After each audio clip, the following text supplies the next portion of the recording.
قریش ایک مخزومی عورت کے بارے میں بہت پریشان ہوئے جس نے چوری کر لی تھی۔ انہوں نے کہا، اس عورت کے بارے میں نبی اکرم صلی اللہ علیہ وآلہ وسلم سے کون بات کرے گا؟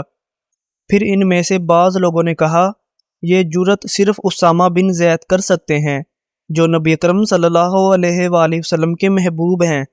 اسامہ بن زید نے نبی اکرم صلی اللہ علیہ وآلہ وسلم سے اس بارے میں بات کی تو نبی اکرم صلی اللہ علیہ وآلہ وسلم نے فرمایا، کیا تم اللہ کی حد کے بارے میں سفارش کر رہے ہو؟ پھر آپ صلی اللہ علیہ وآلہ وسلم کھڑے ہوئے، آپ نے خطبہ دیا اور فرمایا، تم سے پہلے کے لوگ ہلاکت کا شکار ہو گئے، کیونکہ جب ان میں کوئی بڑے خاندان کا شخص چوری کرتا تھا تو وہ اسے چھوڑ دیتے تھے، اور جب کمزور شخص چوری کرتا تھا تو اس پر حد جاری کرتے تھے۔ اللہ کی قسم، اگر محمد کی بیٹی فاطمہ نے چوری کی ہوتی تو میں اس کا بھی ہاتھ کٹوا دیتا۔